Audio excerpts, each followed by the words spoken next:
মানুষ কত তাকে ভালোবাসে, হিন্দুরা পর্যন্ত তার আর সুন্নাহ ট্রাস্টে টাকা দিয়েছে। এত বড় একজন জ্ঞানী লোককে কয়দিন আগে তাহিরি ঠাট্টা করছে, করে নাই?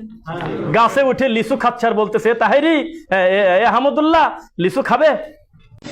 আহমদুল্লাহ সব যদি খাইতে চা, আহমদুল্লাহ সাহেবের জন্য লিচু পাচ্ছি।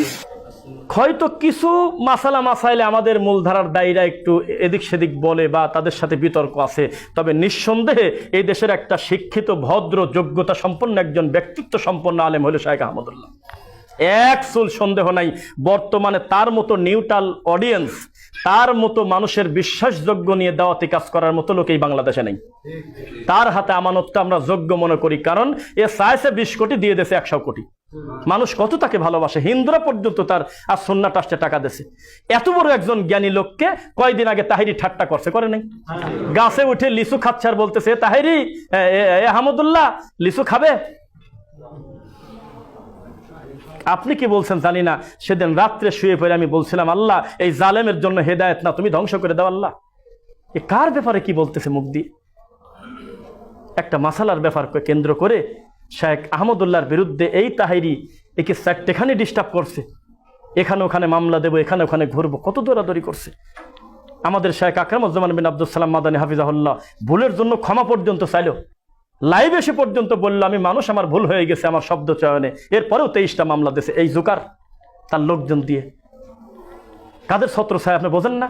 তারা এখন মাহারা এতিম, বোঝেন না? ফোন দিলে পাওয়া যাচ্ছে না, বিভিন্ন জায়গায় পলায় রয়েছে, তারা মাহারা ফেলছে কয়দিন আগে। তো এই হুজুরদের ব্যাপারে যে সবচেয়ে কড়া কথা বলে তার নাম রফিক বিন সাইদ। এই জন্য একটু রিক্সে চলাফেরা করতে হয় আমাদের, ওই ঠান্ডা হুজুর আমরা না, যে যা আছে আসো, সোনা চলে আসো, বুকে আসো সোনা, তাবিজ বেচলে আমার কি আসো না, আমি তা বলবো না। আমি বলবো তাওহীদ আর শিরিক একখানে হবে না, কিয়ামত পর্যন্ত হবে না। আমি সারা জীবন বলবো সুন্নাহ আর বিদআতের জায়গা একসাথে হতে পারে না। তুমি তাওহীদের ভিত্তিতে আসো, আমি রাত দিন তোমার জন্য রেডি, কিন্তু দিনের ব্যাপারে যখন কথা আসবে বাপকেও ছাড় দেওয়া হবে না। রাগ করতেছেন মনে হয়? কিন্তু এরকম ঠান্ডা হুজুর বহু আছে, যাকে তাকে বুকে জড়ায় ধরে বলতেছে, আমার হুজুরের দিক তাকালে আমার বুকটা ভরে যায়, অথচ জর্দাদি পান খাচ্ছে এখনো রানিং। এই দাওয়াতটা অন্তত লোকটাকে দিতে পারে নাই। সাহাবায়ে কেরাম থেকে শুরু করে পরবর্তীতে সালাফি বিদ্বানরা বলছে বেদাতির সাথে ওঠা বসা করো না, বলে নাই? কেন বলছেন আপনি জানেন না?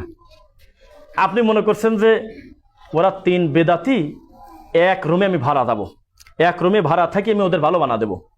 এই কথা বলে বেশি মিশতে গেছেন, কয়দিন পর ওদের প্রতি মানবিক এমন দুর্বলতা হয়ে গেছে, আপনি চাইলে আর তার মুখের উপর ভুল ধরতে পারতেছেন না। এই জন্য ইমাম আবু হানিফাকে বলছিল যে আপনি প্রধান বিচারপতির পদ নেন। উনি বলছে যে মাফও চাই, দোয়াও চাই, আমি এই রিক্সে যাব না, আমি এই রিক্সে যাব না। শাইখ আহমদুল্লাহকে প্রথম প্রস্তাব দিয়েছে আপনি ধর্ম মন্ত্রণালয়ের দায়িত্ব নেন, উনি নেন নাই। উনি বোঝে না, উনি বোঝে না, মাথায় কিছু নাই ওনার, উনি বোঝে না যে এত বড় সম্মানের পদ নিলে কি হয়, তার না নিলে কি হয়, সে বোঝে না। সে জানে যে আমি যদি এই দায়িত্ব নেই, এই জাতি আমাকে 15 দিন পর ওই দায়িত্ব যখন আরেকজনকে দেওয়া হবে, তখন আমার চেয়ে বড় খারাপ হুজুর এই দুনিয়ায় নেই, তারা তাই বলবে। এটা মানুষের স্বভাব। এই দেশে ফেয়ার ভাবে একবারের বেশি 2 বার মেম্বার হইতে চায় না। মানুষ হলো এরকম পোল্টি মারে, এটা মানুষের স্বভাব। কয়দিন আগে যেদিক তাকাচ্ছিলাম মনে হচ্ছিল যে দরজা জানলা শুধু ওই দলের, জানলাও মনে হয় ওই দলের, এই দুনিয়া আর কিছু নাই। ঠিক 5 তারিখ পার হওয়ার পর মনে হচ্ছে যে এই দুনিয়ায় তার কোনো পক্ষের লোক ছিল, তা বোঝা যাচ্ছে না। একটা হুজুর আমাদের এক শায়েকের কাছ থেকে বহু টাকা খাইছে, আমি ঠিক করে দেব ওই গ্রুপের লোকের সাথে আমি আসি, একজন বড় পদে আছি, নাম বলবো না কোন গ্রুপে ছিল সেই হুজুর, খুব খারাপ সেই হুজুর। এখন আমি যা দেখি 5 তারিখের পর থেকে তার পোস্টের দিক তাকালে মনে হচ্ছে ওর চাইতে বড় জামাতে দুনিয়ায় নেই। স্বৈরাচার পতন হয়েছে আলহামদুলিল্লাহ বলে মিছিল বের করতেছেন, করলো কিরে পাগল? অথচ আগের দলের ক্ষমতা প্রয়োগ করে নিরীহ মানুষের কাছ থেকে টাকা নিত সে। আমি মামলা ঠিক করে দিচ্ছি বলে টাকা পয়সা নিয়ে শয়তানি করতো, এটা হলে এই দেশ। তো এখানে আহমদুল্লাহ শাইখ খুব ভালো করে জানেন যে এই পদে গেলে আমি একটা সীমাবদ্ধ হয়ে যাব, তখন পাবলিকলি আমি সব ভালো কথা বলতে পারবো না, আমি দাঁড়ার উপরে শহীদ মিনার ভেঙে দিতে পারবো না, আমি দাঁড়ার উপরে কোনো লোকের কবর মাজারের কাছে গিয়ে যাওয়া যাবে না, এই কথা আমি ওইভাবে বলতে পারবো না। এখন উন্মুক্তভাবে যেভাবে দাওয়াত দিতে পারতেছি, উনি বোঝে না, লাস্টে সে বাদ দিয়ে দিয়েছে। এখন তোমরা নেও, কত হুজুরি তো আছে, যাকে পারো নেও। এখন মন্দিরও পাহারা দিবিনি, অসুবিধা নেই, কত হুজুর আছে মন্দির পাহারা দিচ্ছে। আর মন্দির পাহারা দেওয়ার পর কমেন্টে লিখতেছে, একেই তো বলে আলেম, একেই তো বলে ইসলাম, মন্দির পাহারা দিচ্ছে।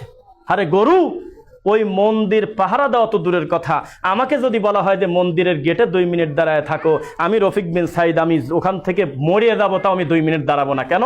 কারণ ওখানে আমার আল্লাহর সাথে রানিং শিরক চলতেছে, যে কোনো সময় গজব আসলে আমি সহশেষ। তবে মৃত্যু পর্যন্ত আমি চাইবো না যে আমার কোনো মুসলমান যাতে ওই মন্দির ভেঙে দেয়, কেউ গালিগালাজ করে, তাদেরকে কটাক্ষ করে, তাদেরকে জুলুম করে, এটা আমি চাবো না। কেন? কারণ ইসলামী শরীয়ত বলতেছে তুমি যদি তাদেরকে গালিগালাজ করো, তোমার যুক্তি আছে যে কারে নারকেল দেয় কারে, আরে মাটির পুতুলের কাছে পেয়ারা দেয়, এটা কি খায় নাকি? তুমি বুঝলাম, মানলাম, কিন্তু ও যে তোমার আল্লাহকে গালি দেবে তখন কি করবে? তো একটা হলো তাদের মন্দির যাতে কেউ বাধা না দেয়, এইটার হিসাব আলাদা। তাদের ইবাদত বন্দেগী যা আছে তারা যাতে স্বাধীনভাবে করতে পারে, এইটা মানে কি আর হুজুর মানুষ যা মন্দিরে বসে থাকবে? এটা কোন নীতি? এটা আবেগী হুজুর চলতেছে।